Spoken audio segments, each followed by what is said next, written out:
বন্দে পুরুষোত্তমম বন্দে পুরুষোত্তমম বন্দে পুরুষোত্তমম।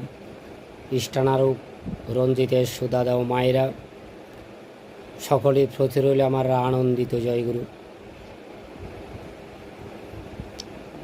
একনিষ্ঠ গুরুভ্রাতা সুশীল চন্দ্র বসু